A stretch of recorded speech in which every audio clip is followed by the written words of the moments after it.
इसका class number 2 लेकर आए हैं। अब यहां से हम समझना शुरू करेंगे कि बेसिक ट्रांसफॉर्मेशन में क्या क्या चीजें आपको ध्यान रखनी है। चलिए शुरुआत करते हैं। तो क्लास 2 में हम बेसिक ट्रांसफॉर्मेशन रूल समझेंगे।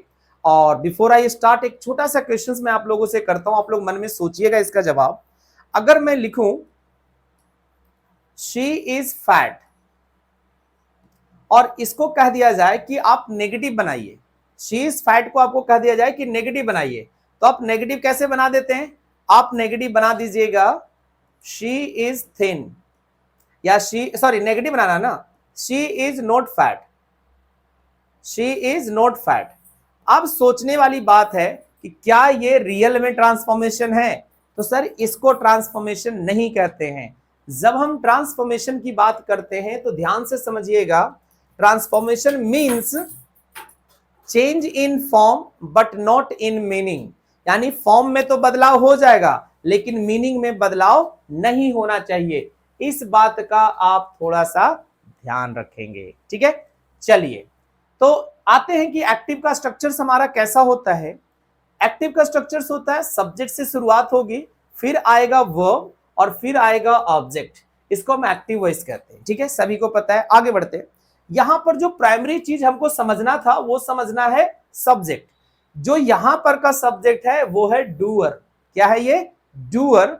और पैसिव वॉइस की बात करिए तो यहां पर भी सब्जेक्ट होता है। हम जब ट्रांसफॉर्मेशन सीखते हैं तो यहां पर ऑब्जेक्ट लिख देते हैं, कोई दिक्कत नहीं, आप ऑब्जेक्ट लिखे, लेकिन रियली में वो सब्जेक्ट होता है। लेकिन वो सब्जेक्ट कैसा होता है? जब एक्टिव वॉइस का सब्जेक्ट डूअर होता है, पैसिव वॉइस का सब्जेक्ट रिसीवर होता है। ध्यान रखिएगा कि वो सब्जेक्ट ही है लेकिन वो रिसीवर है। और इसके बाद वर्ब की बी फॉर्म आएगी और फिर वर्ब की थर्ड फॉर्म होगी और फिर बाई प्लस एजेंट होगा। तो ये ट्रांसफॉर्मेशन का प्राइमरी कॉन्सेप्ट है। अब आगे बढ़ते हैं, देखिएगा कैसे हम ट्रांसफॉर्म करेंगे, जरा समझिएगा। Active voice, passive voice. देखिए एक्टिव वॉइस में हमारा होगा सब्जेक्ट वर्ब ऑब्जेक्ट। अब क्या करिएगा कि ऑब्जेक्ट को पहले ला देते हैं। तो हमने इसी को कहा कि भैया सब्जेक्ट भी आप लिख सकते हैं, कोई इशू नहीं है, लेकिन इस बात का ध्यान रखेंगे कि ये वाला सब्जेक्ट डूअर होता है और ये वाला सब्जेक्ट रिसीवर होता है। इस बात का बस ध्यान रखिएगा। यानी पैसिव वॉइस में जो सब्जेक्ट है ना वो रिसीवर है और जो एक्टिव वॉइस में सब्जेक्ट है वो डूअर है। डूअर का मतलब काम को करने वाला, रिसीवर का मतलब जिस पर काम किया जाता है। पैसिव वॉइस की जो मेन प्राइमरी पहचान है वो समझिएगा, ये पहचान है आपका बी प्लस V3। यानी आपको कभी पैसिव वॉइस ढूंढने के लिए कह दिया जाए तो आप जरा सा भी हिचकिचाइएगा मत, आप बी वर्ब देखिएगा और बी के बाद वर्ब की थर्ड फॉर्म लगा दीजिएगा, ठीक है। ये आपके ऑलवेज पैसिव वॉइस होंगे। इसके डिटेल स्ट्रक्चर सभी मैं आपको बताने वाला हूं। तो ये समझ में आया कि ट्रांसफॉर्मेशन कैसे होता है। ऑब्जेक्ट शुरू में आ जाता है, फिर हम एक बी वर्ब लगाते हैं, फिर जो मेन वर्ब होता है उसको V3 में ट्रांसफॉर्म कर देते हैं और जो सब्जेक्ट होता है उसको जनरली बाई के साथ, बाई प्रेपोजिशन के साथ लिख देते हैं। चलिए आगे बढ़िए जरा। तो सबसे पहले हम डूअर और एजेंट को समझते हैं कि जब डूअर होगा तो एजेंट में क्या जाएगा, ठीक है।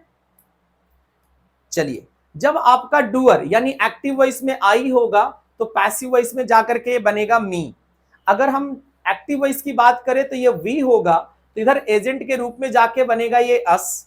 फिर बात करें यू की तो यू इधर जाकर के बनेगा यू। यानी यू में चाहे वो एक्टिव में लिखिए या पैसिव में लिखिए उसमें कोई खास बदलाव नहीं होगा। अगर दे लिखिएगा तो दे को जब एजेंट के रूप में लिखेंगे तो बाई प्लस देम होगा।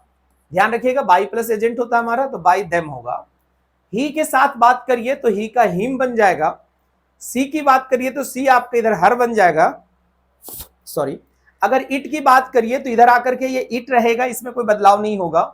एंड अगर कोई नेम आ जाता है, राधा, सोहन, मोहन, कुछ भी आ जाता है, इसको आप एज इट इज छोड़ देंगे। इसमें भी एजेंट बनाने के समय कोई बदलाव आपको नहीं करना है।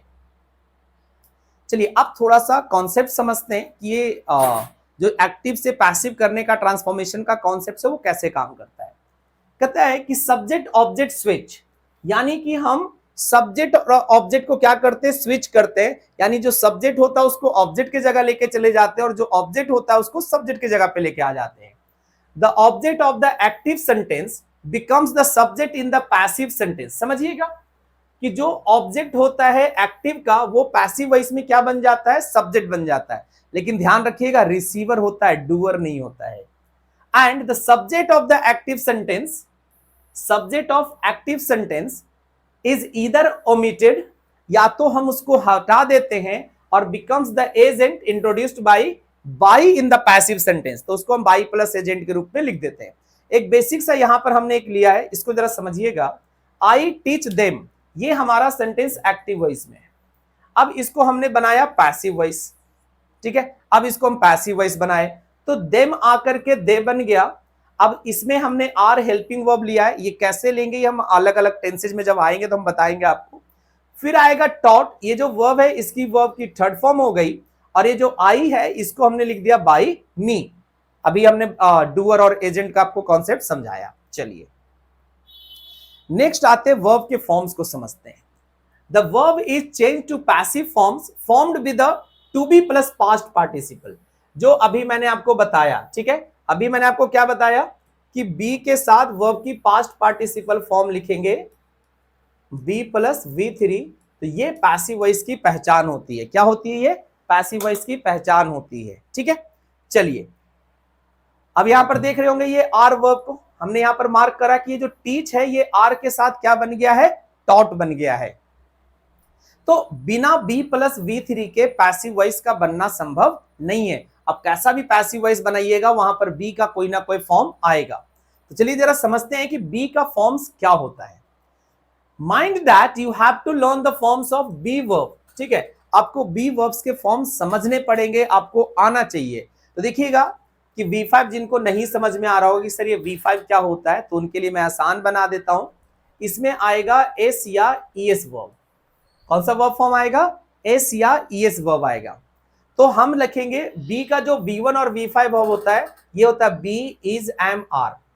अगर मैं बताऊं एक जनरल नॉलेज के तौर पे कि इंग्लिश लैंग्वेज का बी एक लौता वर्ब है जिसके V1 फॉर्म ही अगर मान के चलिए तो 1 2 3 4, अगर V5 अब नहीं भी बोलते हैं तो 4 फॉर्म्स होते हैं इसके V1।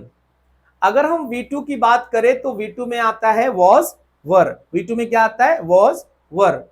और V3 की बात करिए तो ये आता है बिन, और V4 यानी कि जो ING वर्ब फॉर्म होता है ये क्या होता है आपका? बीइंग। देखिए हमने यहां पर जो ऑलरेडी हम आपको बता चुके थे कि पैसिव वॉइस का मतलब ही होता है बी प्लस V3, यानी कि बी के साथ अगर आप वर्ब की थर्ड फॉर्म देख लेते हैं, यानी be is am are was were been being, अगर इन सभी के साथ आप वर्ब की थर्ड फॉर्म देख रहे हैं तो ये आपका पैसिव सेंटेंस है। पॉइंट यहां पर ही क्लियर हो जाना चाहिए। आते हैं प्रेपोजिशन बाई। तो जनरली हम यूज करते हैं preposition by. If the agent the doer of the action is mentioned it is generally introduced by the preposition by. But ध्यान रखिएगा नॉट ऑलवेज, हमेशा नहीं, ठीक है। ये हमेशा नहीं होता है, ये आपका होता है जनरल तौर पे कि प्रेपोजिशन बाई का इस्तेमाल करना है एजेंट से पहले। देखिएगा यहां पर एग्जांपल्स के रूप में आई टीच देम, तो यहां पर जो आई है ना वो क्या बन गया है? बाई मी। क्या बन गया है? By me. आई होप कि ये पूरा का पूरा कॉन्सेप्ट आपको समझ में आया कि किस तरीके से एक्टिव सेंटेंस को हम पैसिव में ट्रांसफॉर्म करेंगे, ठीक है। अब आएंगे कि टेंसेज का पहले हम पैसिव फॉर्म समझेंगे। एक एक टेंसेज का मैं एक एक क्लास में खत्म करूंगा कि पहले टेंस में प्रेजेंट टेंस के बारे में सारा पैसिव वॉइस पढ़ लेंगे, फिर दूसरे में कंटिन्यूअस टेंस का, फिर परफेक्ट एंड फिर सो ऑन, ठीक है। वीडियो अच्छा लगे तो वीडियो को लाइक शेयर, और चैनल पर पहली बार आए तो चैनल को सब्सक्राइब जरूर करिएगा। और संडे को संडे अभी आपने देखा भी होगा, लास्ट संडे को हमने किया है लाइव क्लासेज होती है 8 बजे, तो उसको जुड़ना जरूरी है आपके लिए, आप जरूर जुड़िएगा उसको। चलिए इसी के साथ हम खत्म करते हैं। लाइक शेयर और सब्सक्राइब जरूर कीजिएगा। Thank you.